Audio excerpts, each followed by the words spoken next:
الرحیم. امروز روز بحث 19 اردیبهشت ماه 1401 جلسه 9 درس زمین آمار در خدمت عزیزان هستیم. If I want to have a brief account of what we said for the last 2 or 3 sessions, that has something to do with how to prepare experimental, either directional or omnidirectional variogram as a function of separation distance. And it's quite important to differentiate between regular versus irregular space data. That's the very first important thing to consider. And then if you would like to go for the second step in geostatistical analysis, say variogram modeling,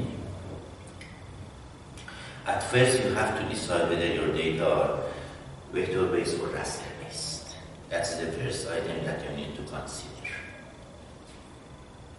As soon as you fix the nature of your data, say raster-based data, then you have 2 possibilities. Fix the direction, say I would like to prepare experimental variogram for east-west direction or north-south direction or whatever direction, and then try to prepare a number of scatter plot, extract a single number, either measure of variability or measure of similarity from each scatter plot, and then prepare a table where the first column is separation distance, the second column is the experimental value. If you would not like to go for experimental directional variogram, then you would extend your search to delineate pairs whose separation distance is h2, h3, h in any direction, and then prepare gamma as a function of separation distance for any direction. Today, I would like to give a brief account of the case when your data are vector-based, irregularly spaced, and then you would like to prepare experimental directional variogram for vector-based data.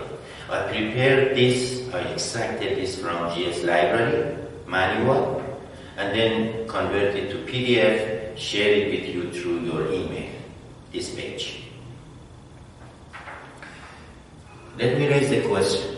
The question is, if your data are vector-based, that is, irregularly spaced data, and then you would like to answer this question, whether your data are isotropic or anisotropic. One way to decide whether your data are anisotropic or isotropic has something to do with preparing experimental variogram for a number of directions, overlay them on each other to see if they are the same. If they are the same, then you would say your random function is isotropic. If they are not the same, then your original random function is not isotropic.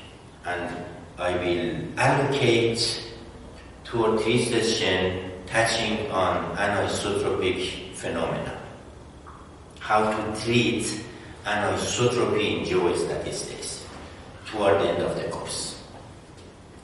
Today I would like to talk about the parameters where a program so-called GAM-V in GS library require to prepare experimental directional variogram for irregularly spaced data. And if you have mobile on your system, you can retrieve this page on your mobile in case you can connect it to internet.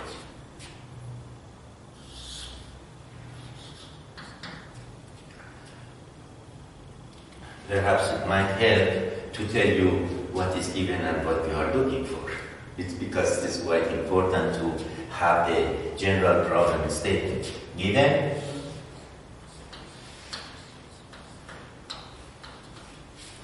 a single partial realization of a random function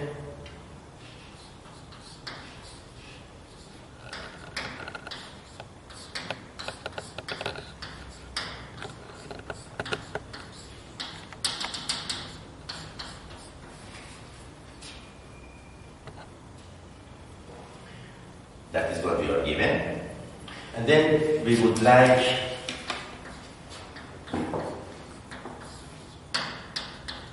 to make a decision on nature of anisotropy or isotropy.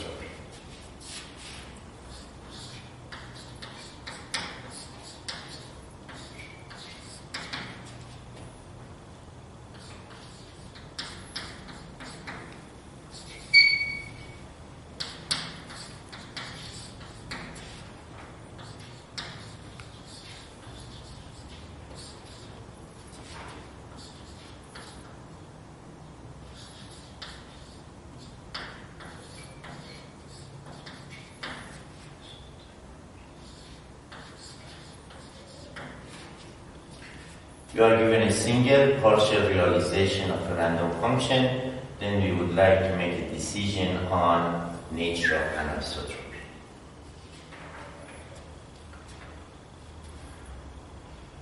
Of course, it is up to you to make a decision on your Cartesian coordinate system when it comes to these data, because this SI here could be the X for 1D, X and Y for 2D, X, Y, and Z for 3D. And of course, if you are talking about coordinate, then you should consider a Cartesian coordinate system or cylindrical coordinate system or a spherical coordinate system.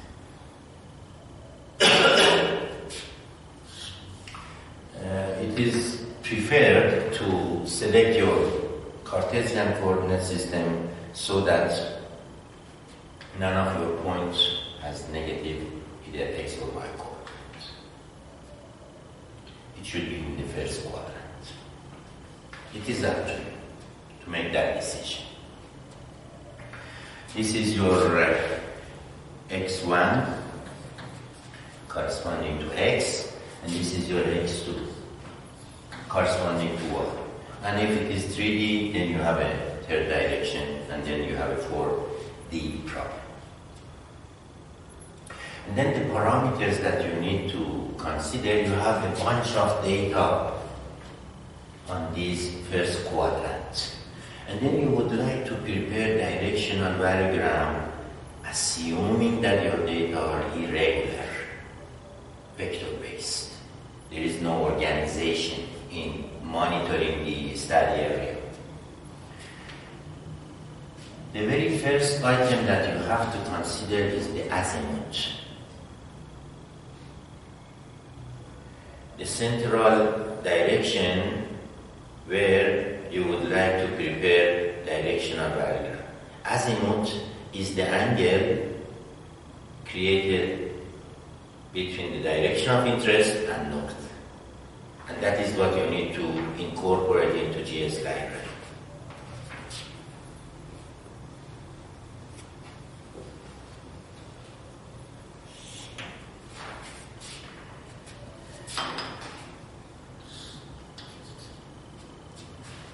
The angle where your direction under consideration will make with the north is called azimuth.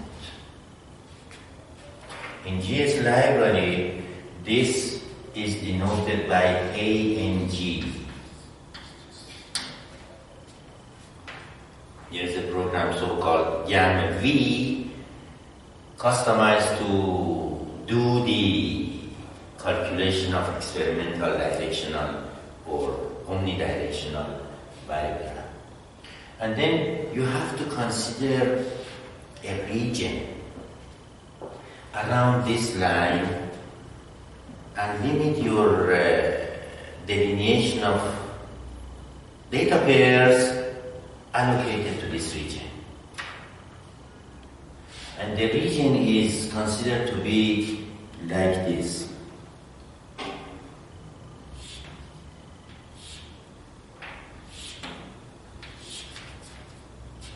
All data allocated to this region will be considered for delineation of data pairs.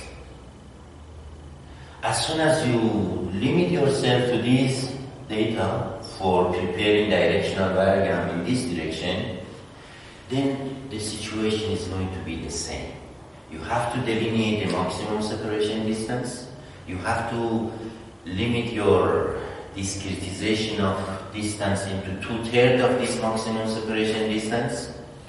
And then you have two possibilities to discretize this distance, either equal interval for which the number of pairs in each interval is going to be different, or you may have variable interval for which the number of pairs in each interval is going to be the same. And then try to use the summation that I introduced in my previous lecture to obtain the experimental variogram. And when it comes to the separation distance, you have 5 possibilities to compute the separation distance for each interval. And then that will give you a table where gamma is a function of separation distance. The number of items that you need to consider here is this is a distance where you have to incorporate it into GS library, and lag tolerance X L TOL. This is X T XL TOL, which is the same as this. And then you have another item, so-called tolerance ATOL, which is from here to here.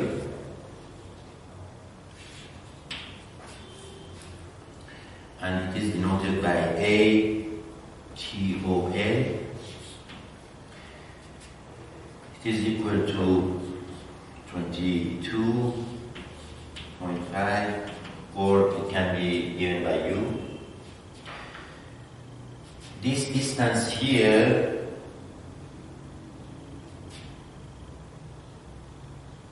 maybe I'm talking about totally different things.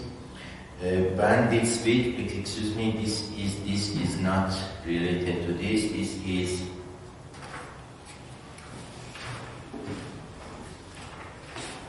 This distance here has to be totally different thing. This is the bandwidth, and it is denoted by BAND W. And the numerical data given on this diagram concerned with the parameter file written in this manual to tell you where you need to incorporate this data into your program. Bandwidth, which is the same, and then here you have X lag from, you have to perhaps discretize this into a number of intervals in order to go ahead and find the experimental variogram in each interval. And then when it comes to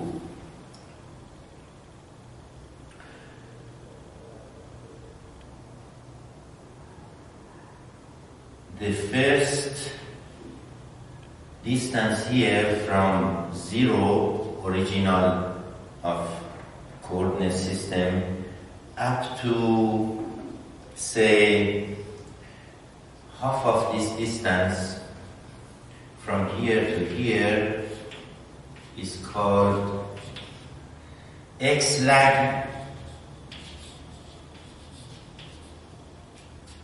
and then perhaps from here to here, if this is the typical interval for discretization, then half of this distance is called X LTOA, which means that the discretization is twice of this parameter. And then from 0 up to the first half or some portion or percentage of this distance is called X lag, and it is, in this diagram, it is 4, this is 4, and this is 2. And I'm quite sure that if you look at the page on GS library, the manual, you would explore some other parameters where you have to fix this region, and then as soon as you fix this region, you are ready to go for computation of experimental variogram. Either your data is regularly based, or your data is irregularly based, or you would like to go for directional or only directional variogram. The end result is going to be a table. And this table is H, comma H.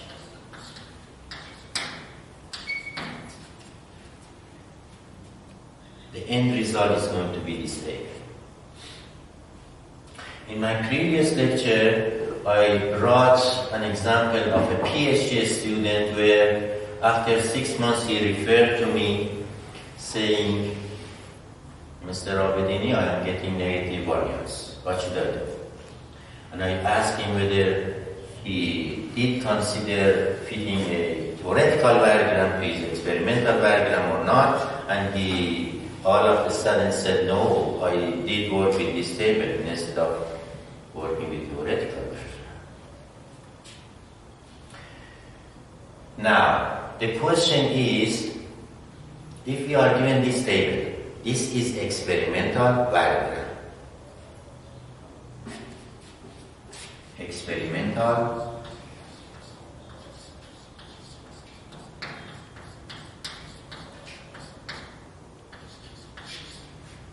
variogram.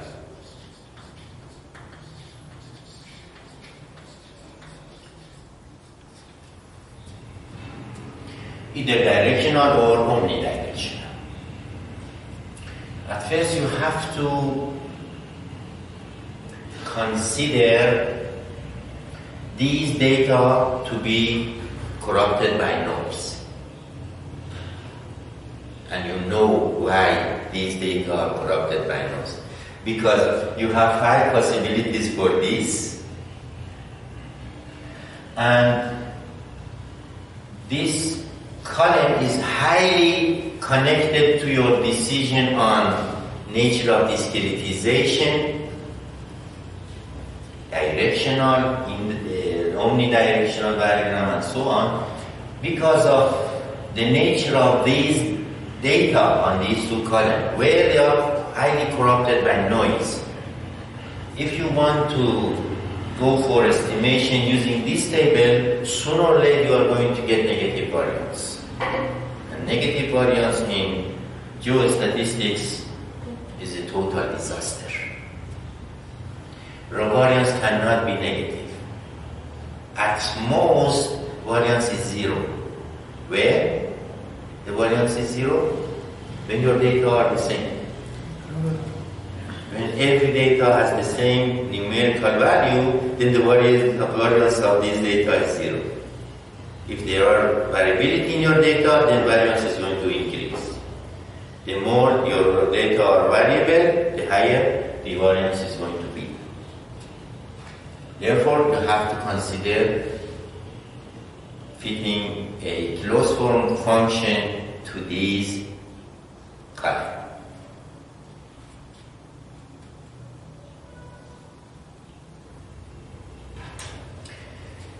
Here, I would like to introduce three types of variogram.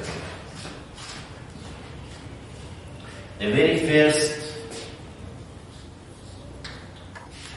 type of variogram is theoretical variogram.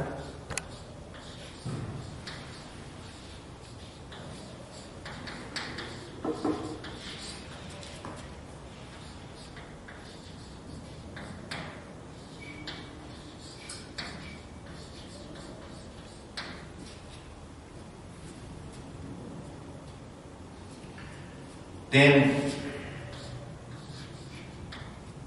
regional variogram.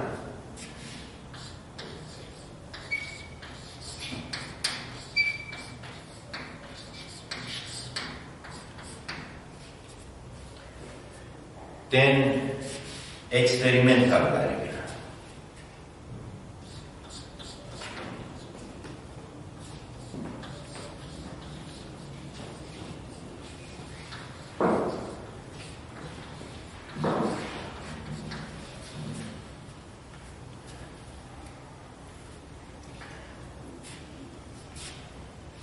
If you remember, at some stage where we switch from virtual session to physical session, I brought two examples for you. Remember those two examples? In those two examples, we try to define a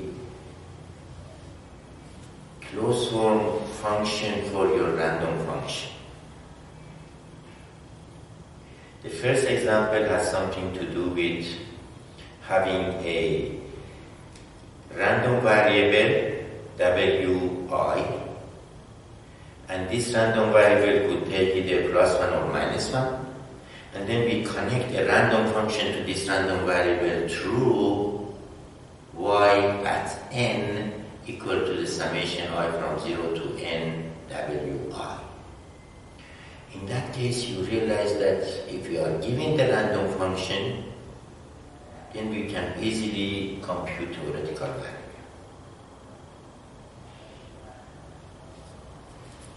The very first example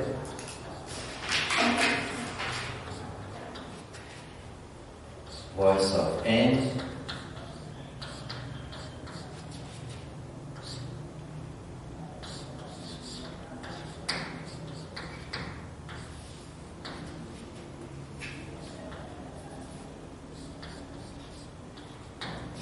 That is the definition for the first example. We showed that this random function is not stationary. Why? We argue that this expected value of y is independent of n, that's okay. But when it comes to variance of y, we realize that variance of y depends upon n, which means that variance is variable. And then we realize that this random function is intrinsic, not stationary. And then we realize that the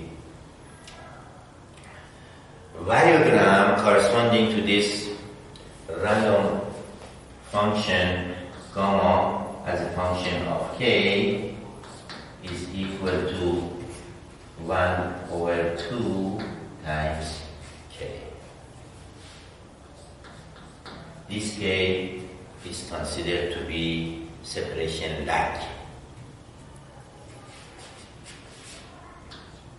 K is equal to n sub I minus n sub. This is theoretical value. When it comes to our second example,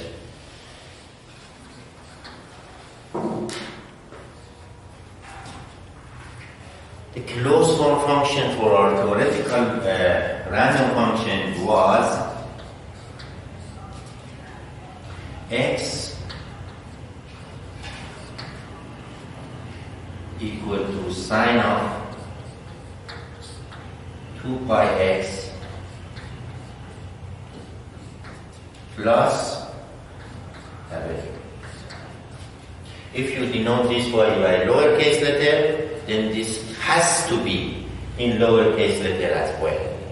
If you denote this by uppercase letter, then this W has to be written in capital letters. This is our second example. And we realize that for this second example, you could easily prove that your random function is stationary. And your covariance function are as a function of separation distance h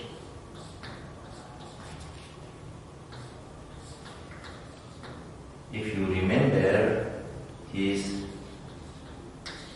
can you check Mrs. Orajab to see if this is the same?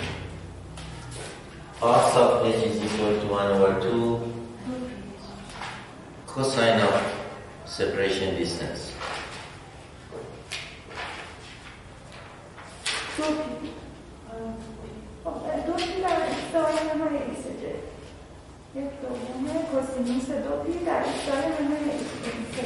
Two pi times h.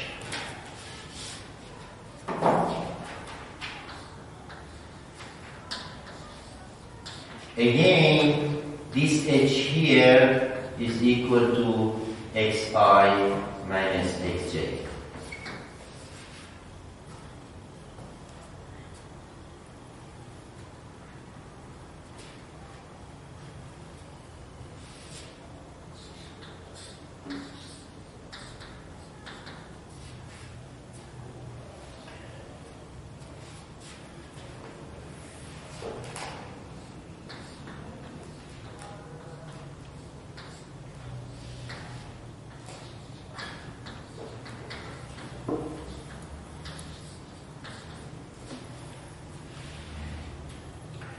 And your variogram as a function of h is equal to 1 over 2 minus 1 over 2 cosine of 2 pi h.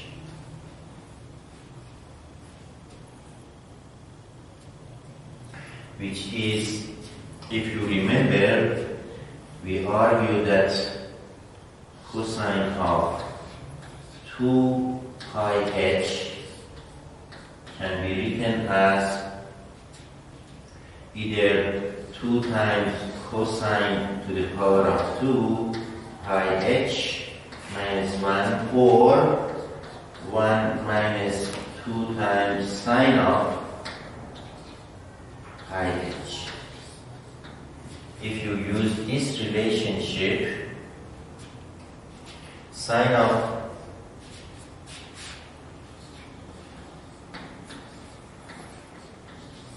pi h is equal to 1 over 2 minus 1 over 2 cosine of 2 pi h, which means that you can replace this with sine of pi h. The reason why I bring these two examples into your attention today is to argue that in real life we do not have access to these closed form functions for a variety of reasons.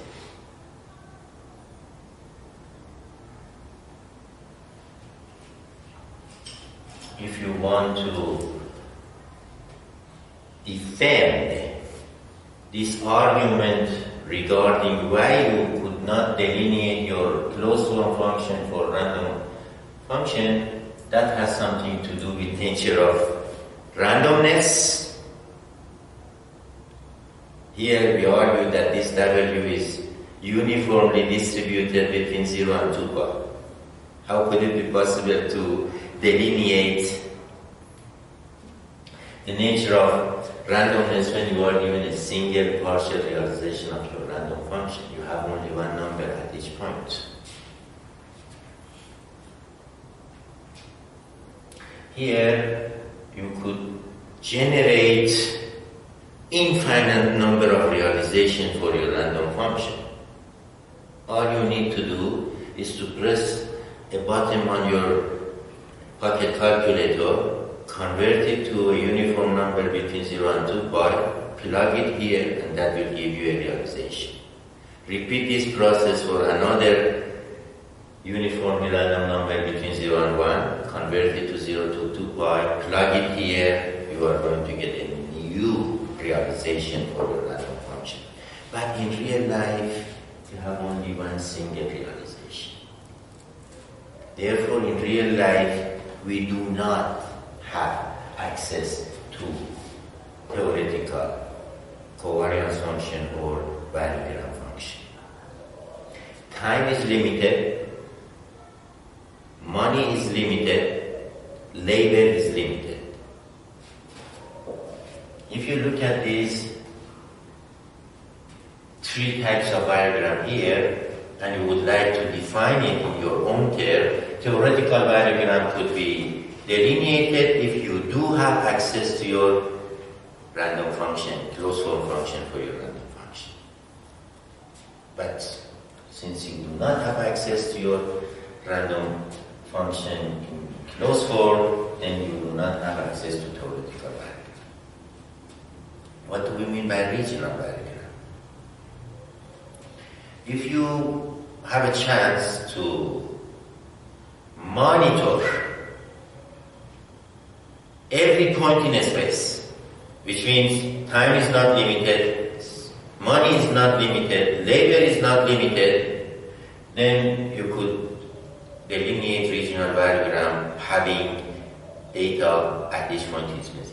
In a sense, this is another way of talking about theoretical variogram. When you look at this 1D random function, you could decide where you would like to have a numerical value for y, assuming that your inherent randomness is freeze. Then all you need to do is to plug a numerical value for x, compute the sign of this argument here, and that will give you a numerical value for your random function. Regional variogram could be delineated if you have numerical value for your random function at every point in a space, which means that you could have access to closed form function for random function to be able to have access to your numerical value of random function. This is not accessible, regional value. If time is not limited, if money is not limited, if labor is not limited, in that case you could monitor every point in a space physically. If you do have access to your random numerical value of your random function at every point in a space, then you could go ahead and obtain the regional value. پس ریجنال واریبل در واقع یک واریبل اکسپریمنتالی که داده‌های اون پرفکت تا بدون نقص باشه. But in real life, we do not have that scenario where time is not limited, space is not limited, money is not limited, and labor is not limited. In fact, this regional variogram is a bridge connecting experimental variogram to theoretical variogram.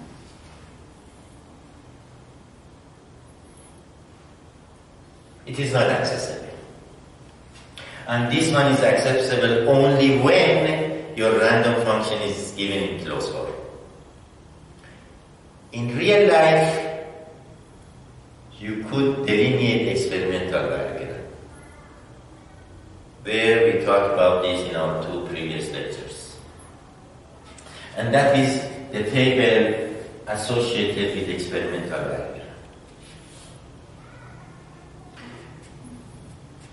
It's going to be a simple question in curve fitting to connect theoretical variogram to experimental variogram. If you go back to your course so-called numerical analysis, Bachelor of Science. In that course, you are familiar if you are given a table on X versus Y. You are familiar how to prepare a closed form function for Y as a function of X. And as soon as you delineate a closed form function connecting X to Y, then if you are given X, you can plug it into your relationship to find Y. Just very similar to what we are planning to do here. Here's a book written by Bart. I prepared 2 copies of this book from your library, you people, Geological Science Department. It was written in 1974. And the title of this book is Nonlinear Parameter Estimation. In fact, the reason that I am familiar with this book has something to do with a course which I took in my PhD, optimization. In that course, I did not took it for credit, but like Mr. Zairi, I took it for audit, just audit that course. And the person who taught that course was from the Department of Mathematics, not from our own engineering school. In that course, I became familiar with this guy, and I do have the electronic copy of this book. I can share it with you. And the title of this book is Nonlinear Parameter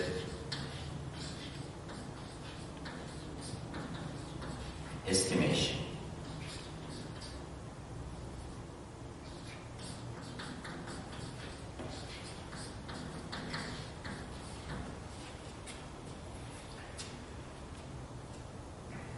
If you start to read this book, in your first chapter, this author argued that if you want to find a closed form function for connecting Y to X, you have 2 degrees of freedom. Please pay attention to these 2 degrees of freedom. If you want to connect Y to X, you have 2 degrees of freedom. How to define a mathematical function to connect Y to X. This is not unique. The second degree of freedom that you have concerned with measure of goodness.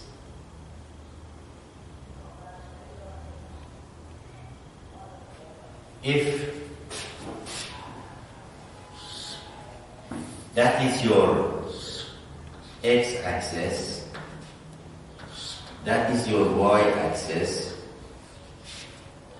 and you map your data for x versus y on your first quadrant, you are going to have a series of data.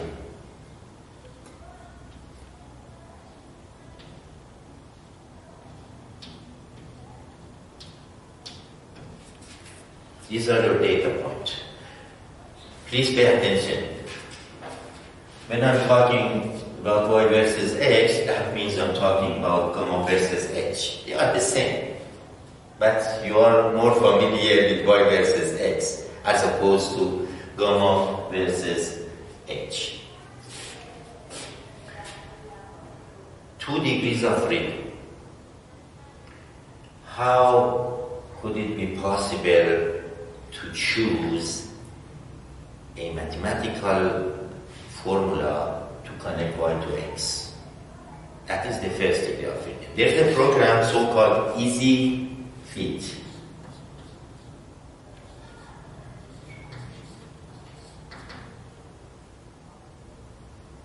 No, not Easy Fit. Table check. easily search for this program in your Google search. In table care, you have 3,000 mathematical models.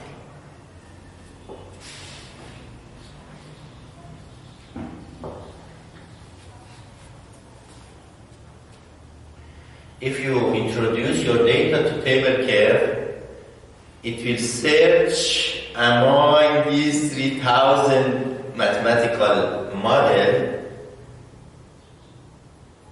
to see which one is going to be more appropriate for your data. And then the second degree of freedom that you have has something to do with measure of goodness. If you remember, one of my PhD students who defended his thesis very recently, Mr. Shahriyar. At first I raised a question for another PhD student whose name is Mr. Danishwood, is the son of Mr. Danishwood Experimental Laboratory in our city. I raised a question for him that I have no answer for this question. He defended his thesis but did not answer that question. Mr. Shahriyar also defended his thesis but did not answer that question. And I will raise it for you today to see if you can find the answer for that question. And that question has something to do with those 2 degrees of freedom as well as independent data versus free from error data. I will talk about that question here because at first when I decided to introduce the student, the examining committee and the title of his thesis, I raised that question and it is in my apparat, the defense session. And I will raise it for you today to see if you have some interest in that question. And I even raised this question for Professor Gilbert Strang, Department of Mathematics, MIT University. And he decided to say, no, I have no answer for this question. And it's quite simple, that question, by the way. Not a complicated question. But let me tell you what do I mean by degree of freedom. The first degree of freedom that you have has something to do with mathematical model. Which mathematical model should be connected to this data? The second degree of freedom that you have has something to do with measure of goodness. What do I mean by measure of goodness? If your mathematical model is a linear relationship, then how could it be possible to delineate this linear relationship? You have a variety of choice to make this decision. Please pay attention. I fix my mathematical model, linear, and I would like to go ahead and find a relationship for y versus x.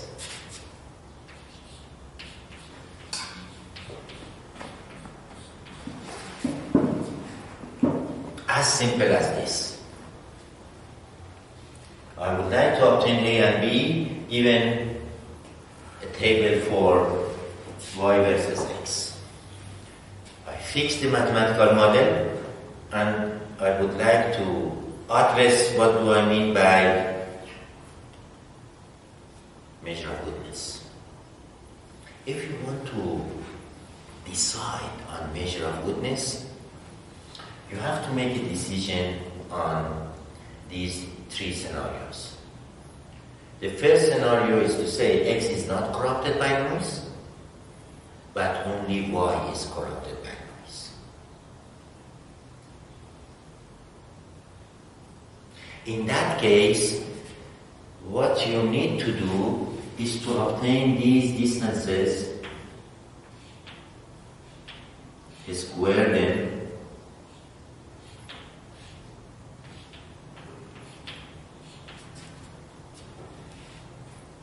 If you ask me what are these distances, I would say from here to here is y(r). That is what you observe. And from here to here is what you compute. And if you subtract this from this, you are going to get error. And if your y is corrupted by noise, what you need to do is to obtain A and B is to minimize sum of square error. Your objective function is going to be A, f as a function of A and B, and this is summation I from 1 to n is the number of data, epsilon I to the power of 2. That is one possibility. If your x is not corrupted by noise, and your y is corrupted by noise, all you need to do is to square these little distances, sum them up, and then try to minimize f.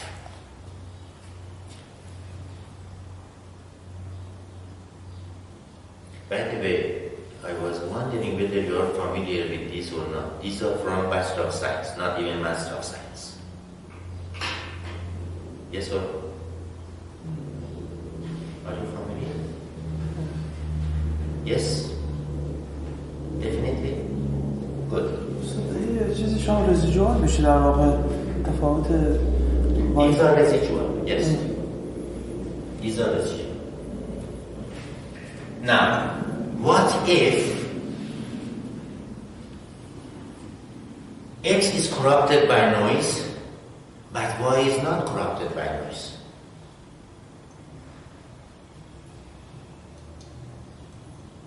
It's quite interesting for you. I took a course in groundwater hydrology with a professor in University of Wales. Out of my surprise, and out of your surprise, he did not know that if you want to find A and B, you have to make a decision whether your X or Y or both are corrupted by noise.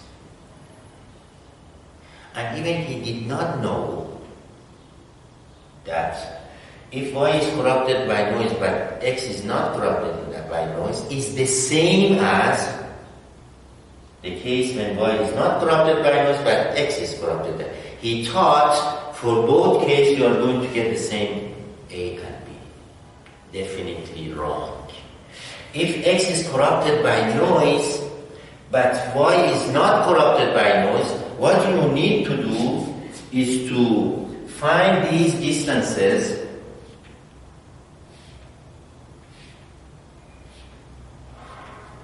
square them, and then try to minimize the obtained function. Which means you have to write it this way.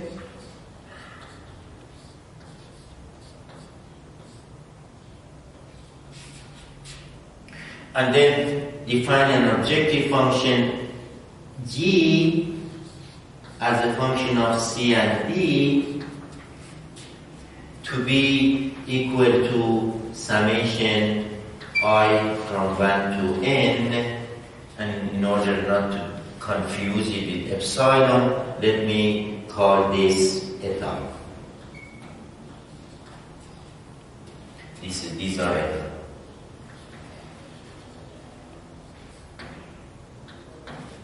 Again, from here to here is xi. From here to here is x hat I, and x hat I minus xi is going to be eta I.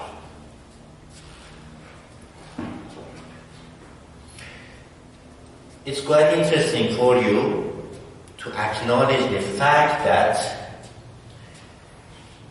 if you convert this to this, you are going to get x equal to, what you need to do is to divide both sides by A,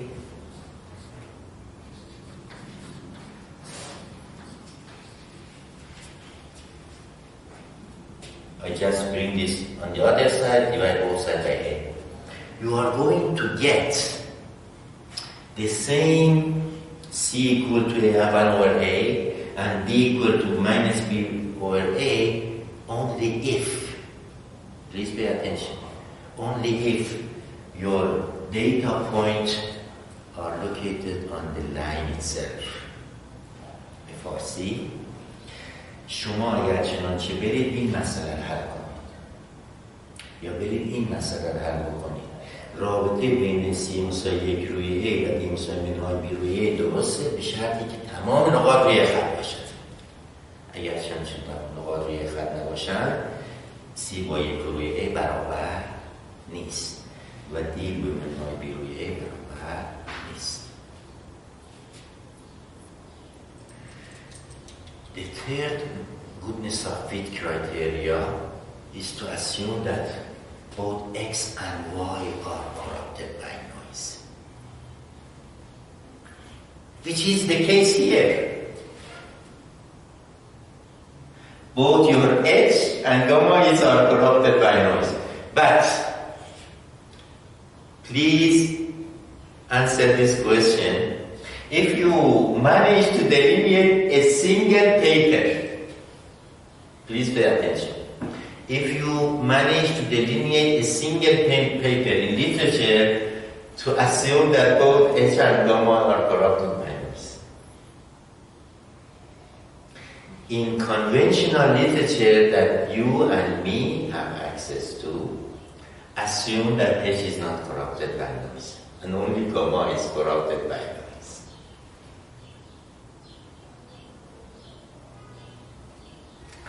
If both X and Y are corrupted by noise, then neither epsilon I nor eta I has to be considered. Neither epsilon I nor eta I, but these distances. epsilon صفر باشه بی هم صفر میشه درسته؟ Pardon me?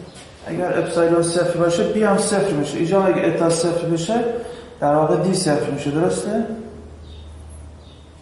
What do you mean by epsilon to be zero? Epsilon for every point?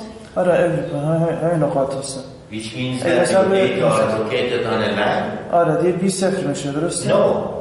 In that case C is equal to 1 over A, D is equal to minus B over A. If your data are located on a line. خط دیگه از مبدا میاد خواسته. No. In that case, you have to have a point 0 and 0 in your data set in order to be passing through origin. It may happen that in your data there is no point 0 and 0.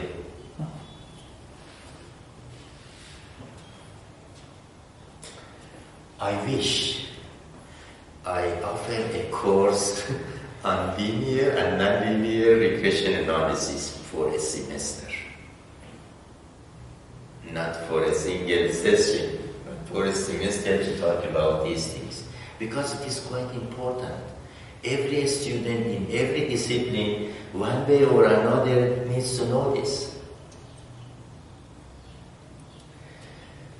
The third possibility is to consider the case where both X and Y are corrupted by noise. In that case, I will use this color to show that you need to have a perpendicular line and try to minimize the sum of the square of this distance. This is eta, this is epsilon, let me call this key psi.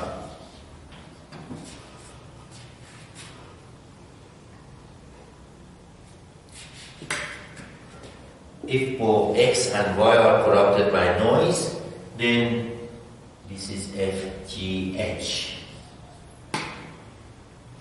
as a function of E and F. has to be equal to summation I from 1 to n, kisa I to the power of 2. In this case, your x is not corrupted by noise, but y is corrupted by noise. In this case, x is corrupted by noise, but y is not corrupted by noise. In this case, your model is either Ex plus F. Even, please pay attention, I limit myself to linear relationship, not 3,000 mathematical model. And then you have this possibility. The fourth possibility, can you imagine what would be the fourth possibility? For goodness of fit criteria. ايش برای کل مدل هستش؟ Pardon me? خود F و G ها متوجه شدن. This is a function. This is operator. This is a function for which it has two arguments. H is a function. It has two arguments, E and F. It's a function. Are you familiar with f's of x? Now, x is not your independent variable. Here, your independent variable is A and B, C and D, E and F.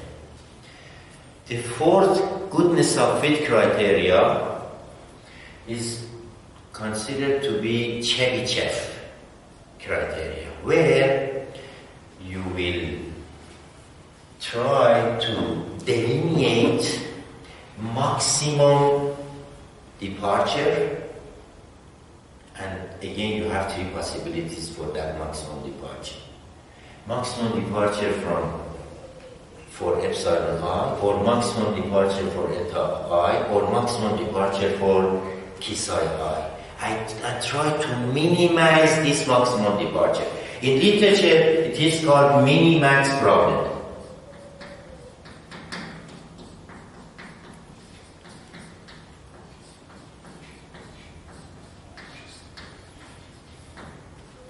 Chebyshev. You will delineate maximum epsilon I, and you will find A and B to minimize this maximum epsilon I.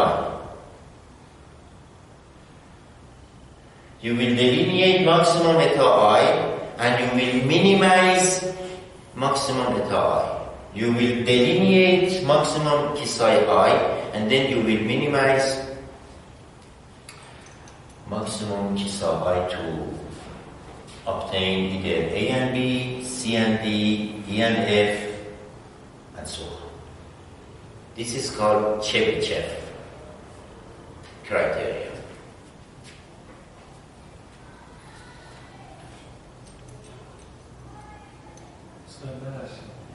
روش‌هایی هست اسم روش کمترین مراقبات ریگرسیون شده.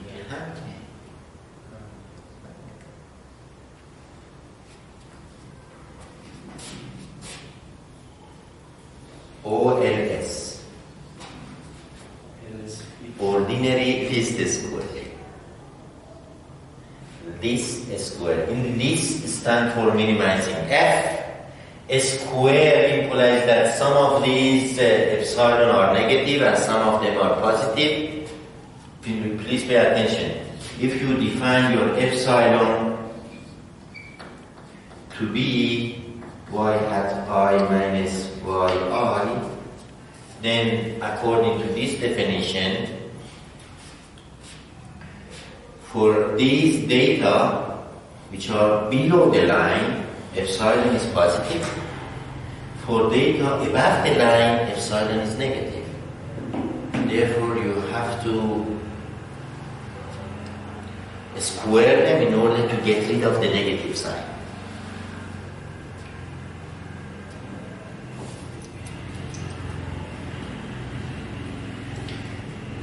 At some stage, toward the end of your life, maybe 120 years, you might become familiar with philosophy of science, falsafe, or history of science, tarikh. In those two courses, You might be interested to dig further into history of this square. Can you imagine at early stage what happened to this square? At early stage, instead of raising it to the power of 2, they will try to find A and B by summing absolute value of epsilon I. Trying to get rid of the negative sign by taking absolute value. But sooner or later they decided, oh, absolute is not a good sign for minimization. How could it be possible to obtain A and B if the objective function is to minimize the summation of absolute epsilon I? Can you imagine what happened? And then gradually they change absolute value to epsilon to the power of 2. As soon as you replace this epsilon I with this, f sub A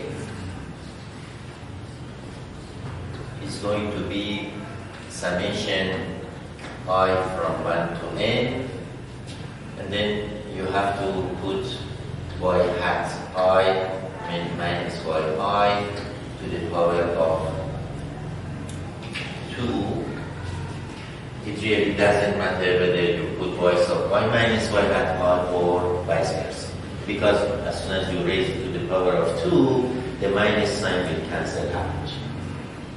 And then you could replace this y hat of I with A x of I plus B minus y sub I, because that is what you will compute. And then you have an objective function where you have no degree of freedom on x, y, and y, which is what you observe, and all you need to do is to play with numerical values of A and B to minimize f. Partial value of f with respect to A has to be 0, and partial derivative of f with respect to B has to be 0.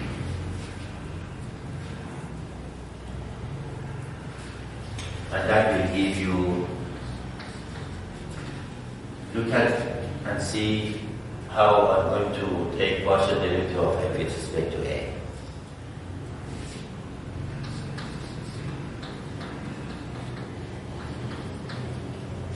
These two will come in front of the parentheses,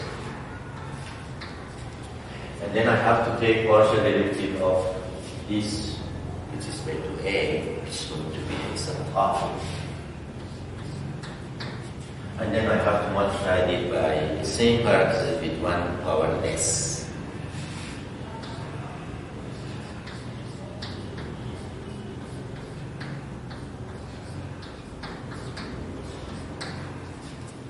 That is how to take partial derivative of f with respect to A. And then when it comes to this one, again you have to bring this to here, and then partial derivative of this part with respect to B is going to be 1, and then times A xi plus B minus y. Two equations with two unknowns. You can simplify, these two cannot be 0, it will cancel out, and then you could write this as summation I from 1 to n xi to the power of 2 times A plus summation xi times B equal to summation xi y.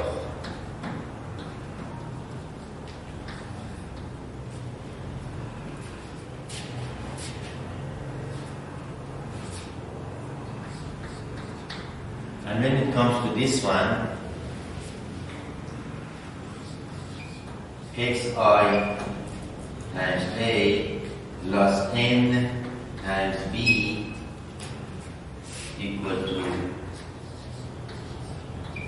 and of course I has to go from 1 to n for every summation.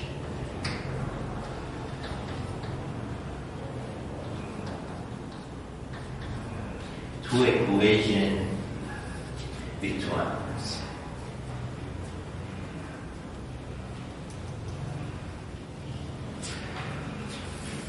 Today I would like to prove this two relationship using matrix notation. And then gradually move to nonlinear regression. Can you tell me why I should go to nonlinear regression instead of linear regression? You are thinking about this one, yes?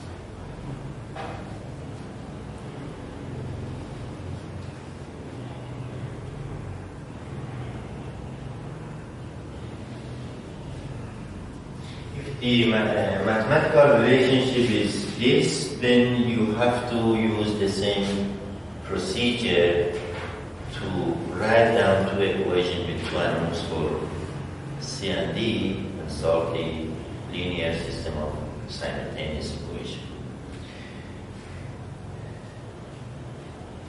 If you want to play with this, soon or late you will be confronted with PCA, principal component analysis.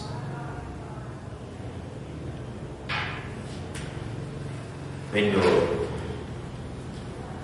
independent variable as well as dependent variable is corrupted by noise, then sooner or later you will run into principal component analysis, and this is a very important topic, very attractive topic. Mr. Shahriyar worked with supervised principal component analysis.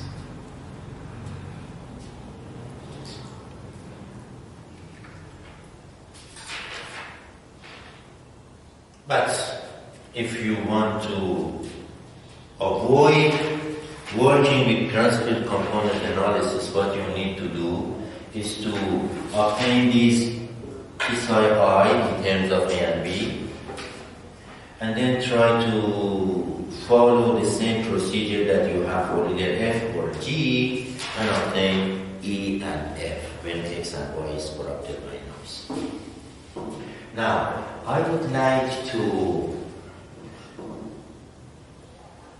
obtain these two relationships using matrix notation. How? If that is your model, then you can write this as observed value of Y can be written as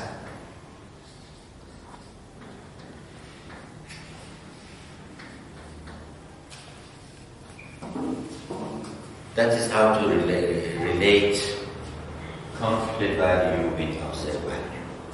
This part is Y hats at I, and this is epsilon I. If I want to be more specific on I from A to N, then I have to replace I with 1, I with 2, I with 3, and so on, and see what will happen. Y sub 1 is equal to A x1 plus B plus epsilon 1. And then when it comes to y2, y2 is equal to ax2 plus b plus epsilon 2. Keep going. Yn is equal to axn plus b plus epsilon n. Could it be possible to write this system in matrix form? Why not?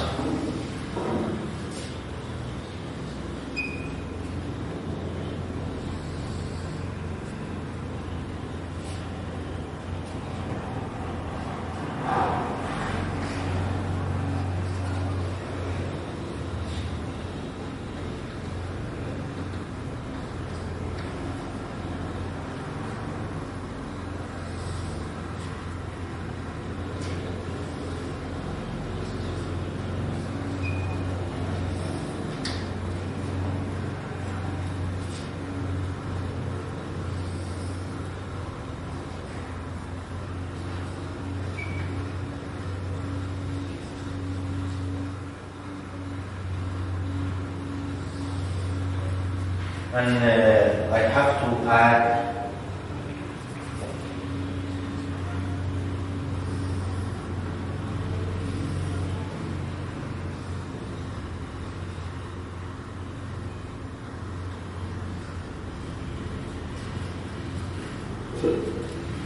this is, let me write it in different color. This is going to be a matrix of n by 1, n rows, 1 column. This is going to be n by 2, n rows and 2 columns. And this is going to be 2 by 1, 2 rows and 1 column. And that's going to be n by 1. And of course, every component should be n by 1. See, n by 2, 2 by 1, it becomes n by 1. Could it be possible to write this in matrix 4? Yes. It could be written as epsilon as a vector is equal to matrix A n by 2 times unknown x. What should I write here? What should I write here?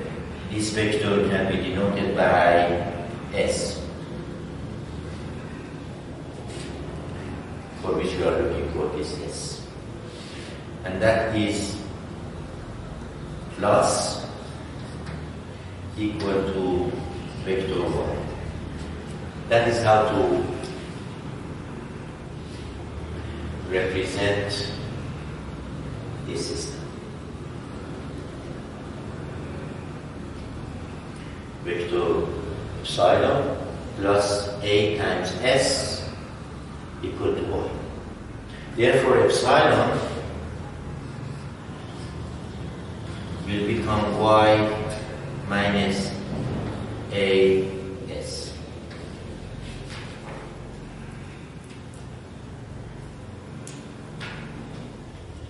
Now, from statics, or whatever course you have at your Bachelor of Science, you know that the dot product of these two vectors, epsilon dot epsilon, will give you the sum of the square of epsilon. Let me come here.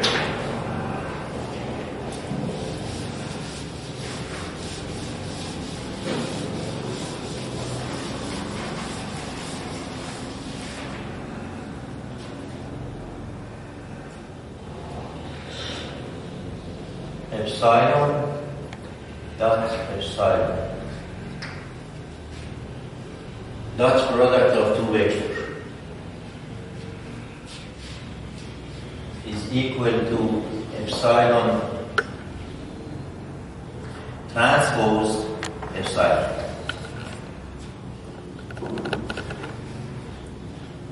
Would it be possible to check whether this will give you a number?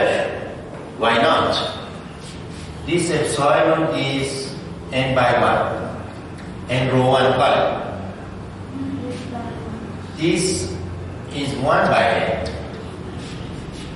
And then if you multiply 1 by n by n by 1, you are going to get 1 by 1, numerical number.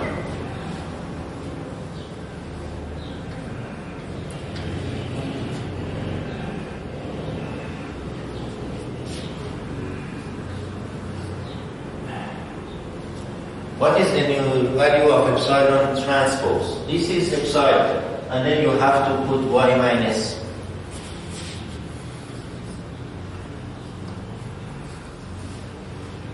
A S transpose times y minus A S.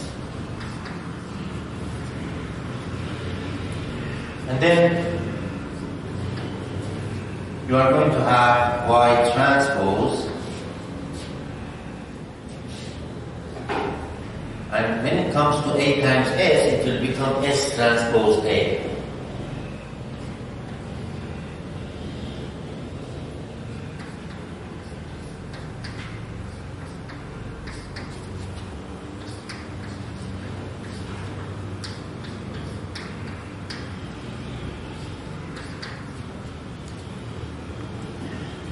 And you have to multiply this by that.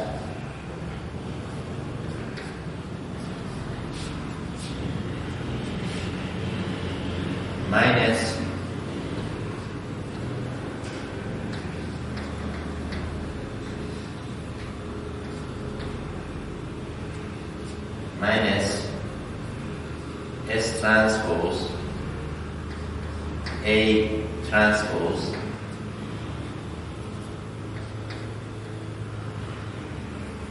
times y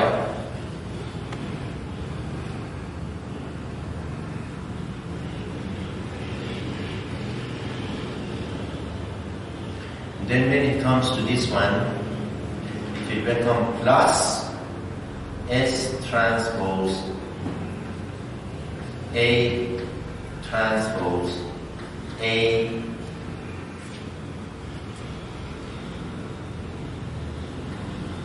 S.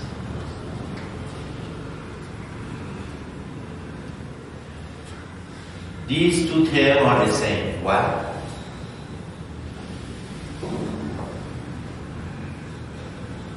These two terms are the same. The reason why these two terms are the same is this. Remember that if you have a number like 2 is the same as 2 transpose. Okay? Here you have a number. If you take transpose of this, you can find this.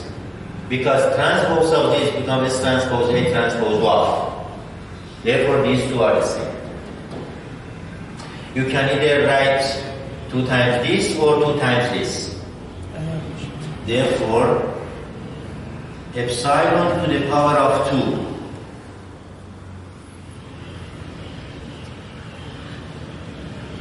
which is epsilon transpose times epsilon. And of course, I use Einstein notation to represent this. Is equal to S transpose A transpose A S minus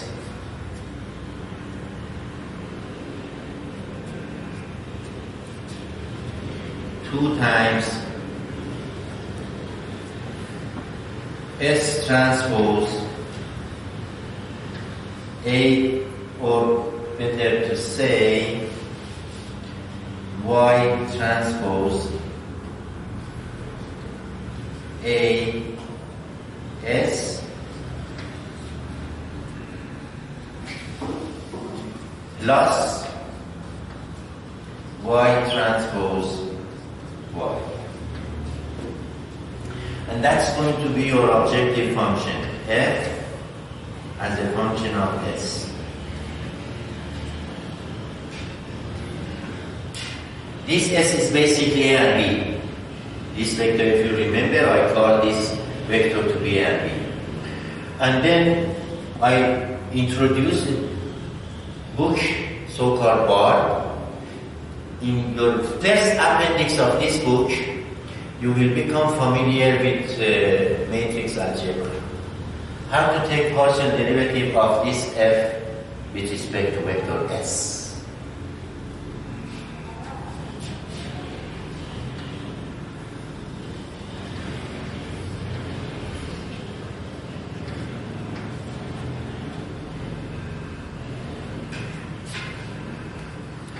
If you want to check whether I'm doing something right or wrong, after obtaining vector s, I should collapse that relationship to what I have here. Could it be possible to have a trace of s here? Why not?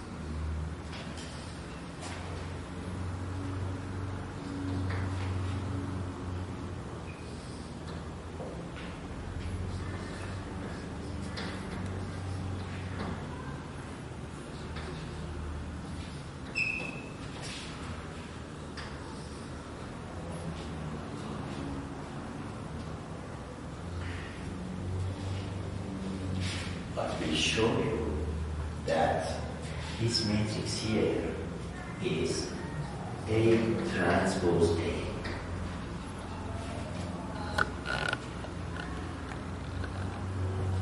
This matrix here. What is A? This is A. And this is S.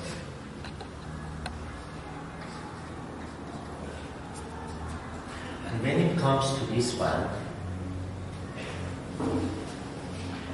it will be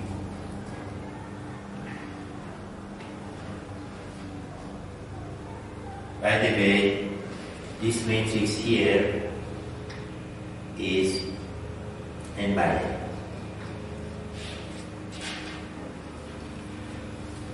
Because A transpose is, first this n is, as you can see here, n by 2. And this A transpose is 2 by n. Excuse me, this will be 2 by 2. If you multiply this by this, you are going to get a 2 by 2 matrix. And then if you multiply this 2 by 2 matrix by 2 by 1, you are going to get 2 by 1. And then here, I have to have a 2 by 1 matrix. Let me see. If I put A transpose Y, what will happen? A transpose is what? 2 by n. And this Y is 2 by 1. Excuse me, n by 1. And then if you multiply this, you are going to get 2 by 1. Now, how would it be possible to obtain this relationship here? Partial derivative of f with respect to s. Partial derivative of this quadratic form is A transpose A S times 2. How could it be possible to connect this to this? First appendix of this chapter, this book, minus the partial derivative of this with respect to s is going to be 2 times A transpose Y. And you have to put this equal to 0. Divide both sides by 2, you will have A transpose A times S equal to A transpose Y, which is the same as what we have out there. Vector S, which is A and B, is equal to A transpose ساده میشه دیگه استاد؟ no. You cannot چرا؟ multiply this by this. If you want to find S, what you need to do is to multiply both sides by inverse of A transpose A to the power of -1 times A transpose times Y. Let me see if I replace these with their counterpart to see if I can find that one.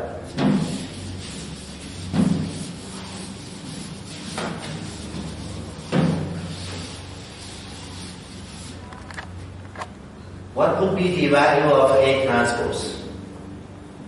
A transpose is this 2 by,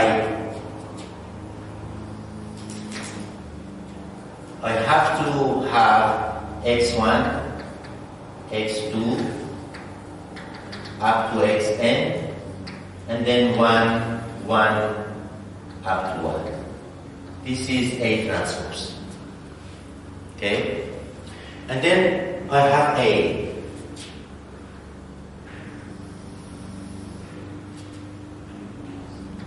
x1, x2, xn.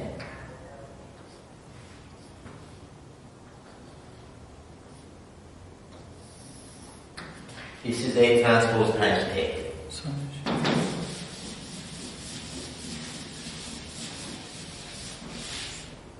And then you have to multiply this by S.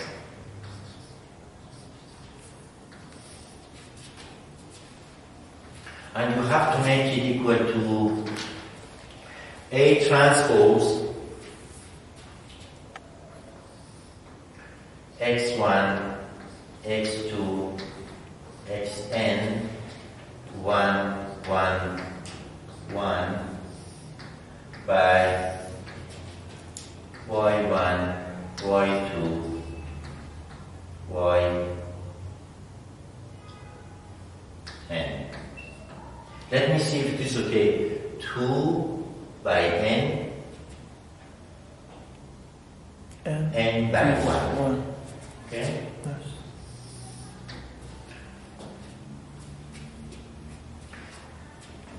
You have to multiply this. Please pay attention.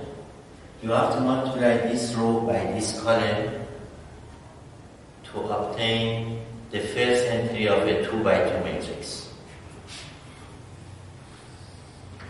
If you multiply this by this, you are going to get summation of x to the power of 2.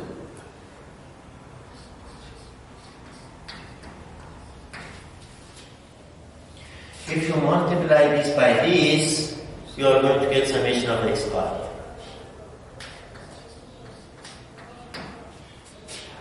If you multiply this by this, you are going to get summation of x bar.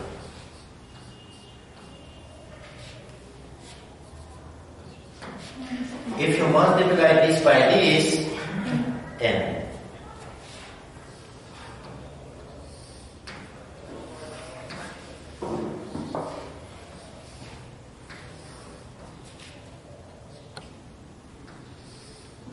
Now, when it comes to the first row, you have to multiply this by this.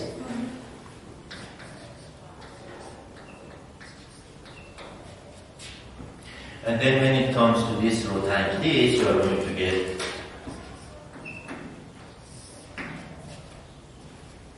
this one is the same as this that you obtain from here. من خواستم امروز یک کمی لذت درس خوندن رو برم زیر جبر خطی هم باید دکتر ببخشید من اینجا متوجه نشدم چجوری پا شده اسو گرفتیم. گفتم یه تابع هدف دارم که دیگری آف فریدمم، اون چیزایی که میتونم باش بازی کنم که نهایتاً F کمینه بشه، F باید کمینه بشه دیگه. باید بیام مشتق F نسبت به S بگیرم. خود F یک سکیل فانکشنه ولی آرگومنتش وکتوره. مشتق F رو باید نسبت به S بگیرم. خب توضیح دادم، گفتم یه رفرنس اینجا داخل این مجموعه که دارید، منم الکترونیکیش دارم مال بارت هست، اپندیکس 1 این میاد میگه مثلا اگر یک وکتور فانکشن داشتید و خواستید نسبت به یک وکتور مشتق بگیرید نتیجهش چی میشه. اگر یه اسکیلر فانکشن داشتید نسبت به یک وکتور خواستید مشتق بگیرید چی میشه. البته ما تو قسمت استیمیشن خیلی از این اپندیکس استفاده میکنیم، خیلی کرات استفاده میکنیم. البته نیست همینجور من یه سوال کنجکاوانه است خانم بیدا رجب زاده پرسم، این درس راحت تره یا ریاضیات عالی مهندسی؟ این بهتره. خب یه خبر خوشحالی برای شما هست، پس اون رو پشت سر گذاشته ایشی خیلی حجم زیاد بود، خیلی. حالا به نظر میاد شاید نمیدونم، حالا این تکیه که اینجا مشتقی میگرفتم برای ایشون سوال پیش اومد که چرا مشتقی میشه. یه داستان فوق‌العاده‌ای پشتشه که من توصیه میکنم. خب اگه اونو بخونید پس متوجه میشید. بله متوجه میشید. فقط در مورد این من میتونستم هم اینجوری بنویسمش، هم میتونستم اینجوری بنویسمش.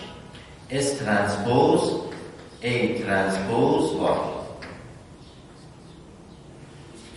هر دوتاش درسته. منتها مشتقی دارم میگیرم، به جایی که اینو بذارم اینو گذاشتم، یه ضریب اینو گذاشتم، A ترانسپوز Y گذاشتم و بعد طرفین به یه دو تقسیم کردم، این به دست آمده، استدلال کردم. گفتم اینا دو تا یه مطلب هستن، منتهی از طریق ماتریسی و اون یکی از طریق جبری. ممنون دکتر. این مبحثی رو من توی حالا مهندس امیر احمدی مقدار ممکنه با این ملموس باشه، ولی اینو تو ترم قبل فقط کاور کردم، ترم قبل اینو کاور نکردم. مفصل تو جبر خطی پیشرفته ما در رابطه با آیگن ولی پرابلم صحبت میکنیم. اینو میگم برای بعضی از دوستان که مقدار دنبال کار موضوع هستن. یه مبحثی توی جبر خطی هست، سینگولار ولیو دیکامپوزیشن. توی آپارات یک از جلسات کامل به سینگولار ولیو دیکامپوزیشن اختصاص داده شده و در مقایسه با آیگن ولیو پرابلم محاسن زیادی داره. این ماتریس A شما میدونید آیگن ولیو پرابلم فقط مخصوص ماتریس مربعیه، فقط ماتریس مربعی در ما چون میتونیم سخن از مقادیر مشخصه بزنیم. آقای دکتر سیدیان سه تا وجوبه داره، میگه اعداد جادویی آیگن ولیوز، بردارهای جادویی آیگن وکتورز، توابع جادویی آیگن فانکشنز. اسم اینا رو گذاشته اعداد جادویی، بردار جادویی. واقعا هم جادو میکنن، جادوگری میکنن. این PCA که اینجا گفتم یه سر قضیهش با آیگن ولیو پرابلم برمیگرده. من توی این روزات باقی مونده سوالی که هم برای دکتر دانشپور هم برای دکتر شهریار تولید کردم و کماکنم فقط وقت ندارم، یک وقت پیدا کنم خودم برم دنبال پاسخش خدمتتون معرفی میکنم. اینها رو یک زمینه آماده کردم، یه مقداری میخواستم به مرگ بزنم که به تب راضی بشید. منظور از به مرگ بزنم به تب راضی بشید یعنی هم اونجا رو شروع کنم ریاضی رو بگم که یه مقدار بهتر تعقیب میکنید، هم اینجا رو بدم که تعقیب بشید برید به این کتابه مراجعه کنید. و بعد روز آینده که میشه شنبه هفته آینده باید برم برای این جدولی که خدمتتون دادم شروع کنم صحبت کنم.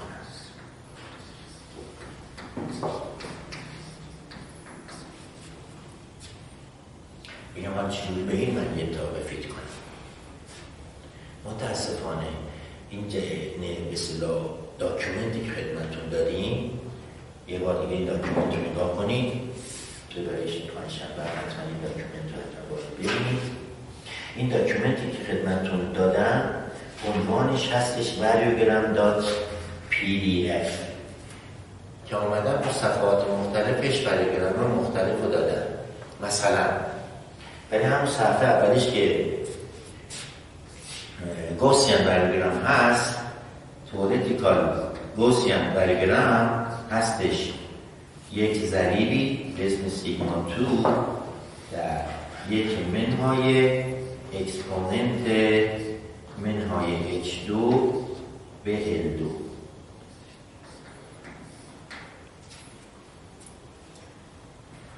این اصطلاحاً به این میگن تئوریتیکال گوسیان variogram. یادتون هست گفتیم سه نوع داریم. این تئوریتیکال گوسیان variogram. ما یه صلیب داریم،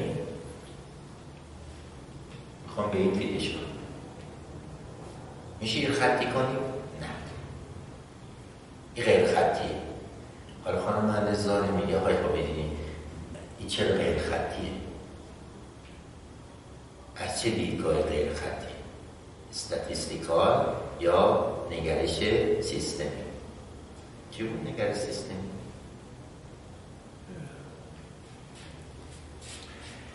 گامای H از منظر نگرش سیستمی برای رشن‌زاده باید دیگه بدونه حتما. الان از لحاظ آماری فکر کنم غیر خطی باید باشه. فرق نمی‌کنه این عملگر گاما که روی چه اثر میکنه. اگر چنانچه شما بتوانید اینو بنویسید آلفا یو به اضافه بتای بی، اگر این عملگر گاما خطی باشه باید بتوانی این رو بنویسی آلفا گامای یو به اضافه بتا گامای چی؟ بی. اگه بتونیم عملگر گاما خطیه. این منظر نگرش سیستمیه برای خطی بودن یک عبارت. از منظر آماری این رابطه غیر خطیه چون گرافیکال رپرزنتیشن گاما از فانکشن آف H همونطور که میبینید چیه؟ غیر خطیه، خطی نیست. یه خطیش نمیتونید بذارید ادامهش از دو طرف بدید، غیر خطی. این رابطه هم از منظر نگرش سیستمی هم از منظر نگرش آماری غیر خطیه.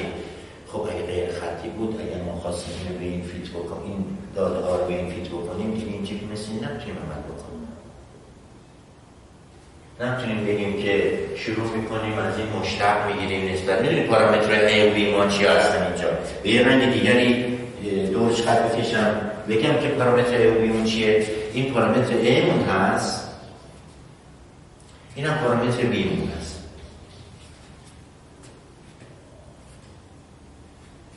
A و B. اجازه بدید این چند دقیقه من به این مطلب اختصاص بدم و همگی رو خدا بسپارم. یه سوال فاقد پاسخ. یه مدلی داریم y مساوی سمیشن ai xi به اضافه a0.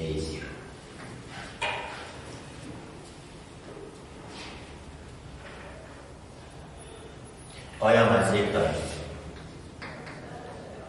حتی از غیر خطیش هم نکردم. یه ماتریسی هم داریم که آمدیم عملاً بگیم x1 x2 xn و بعد هم y. آمدیم حالا برای که این هم با اینی که بعد میذارم تفاوت بکنه، این میذارم p، یعنی من پی که متغیر مستقل دارم و این سطر هم داده دارم.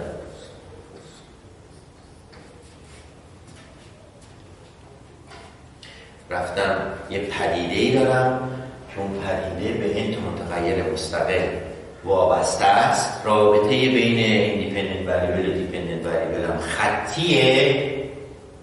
این داده ها هم جمع کردم. میخوام برم این ضرایب یک تا A0 تا AP رو برای 4 تا گزینه به دست بیارم.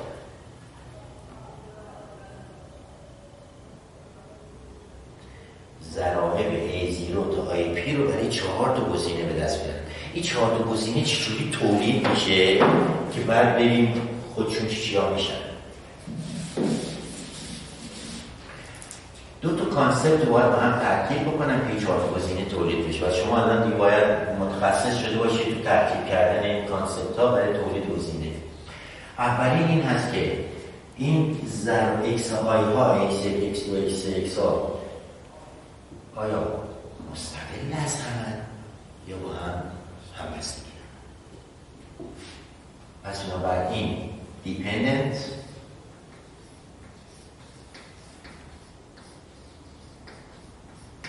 versus independent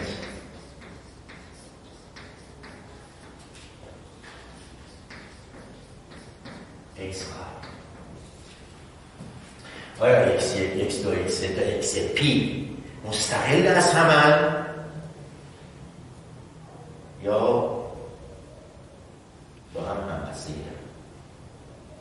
اگر مستقل از هم باشن شما برید واریانس کوواریانس ماتریکس این ماتریس n در پی رو به دست بیارید باید دیاگونال بشه اگه مستقل از هم باشن. ولی اگر چنانچه وابسته به هم باشن این واریانس کوواریانس ماتریکس این ماتریس n در پی n سر پی ستون آف دیاگونال الیمنت ها که کوواریانس هستن عدد میشه. آف دیاگونال ها میشن کوواریانس، اونایی که رو قطر هستن میشن واریانس. این اولین مطلب. کانسپت دوم خوشبختانه مانی ایجاد کردم این است که آیا این اکس آی ها کراپتد بای نویز هستن یا فری فرام ارور؟ همیشه باید کراپتد بای نویز. فری فرام ارور versus corrupted by noise x حالا 4 تا گزینه که تولید میشه اینها هستن. گزینه 1 خوشبختانه سوال آقای سیراتی هم هایلایت میشه با این گزینه 1 که مطرح میکنم. گزینه 1 داده های x1 تا xp مستقل از همن و فاقد خطا. xi are independent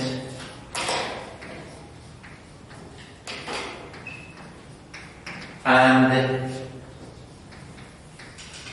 free from error.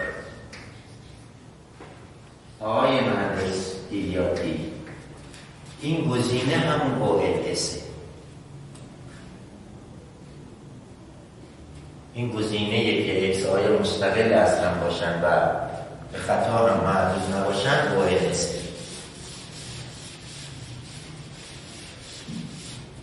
دو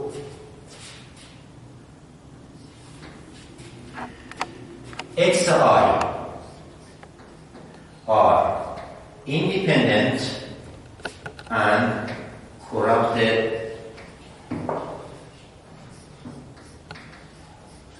by noise. یادتون باشه که تو هر 4 تا گزینه دنبال ضرایب یک A0 تا AP هستی.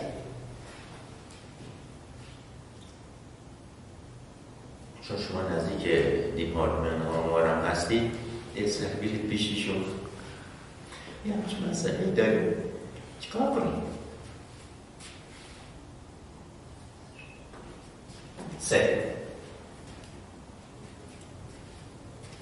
X and I are correlated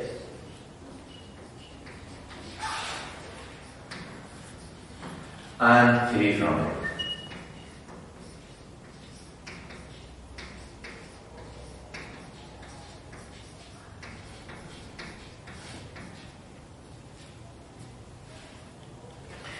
متعالی ترین گزینه X and I are correlated and corrupted by noise.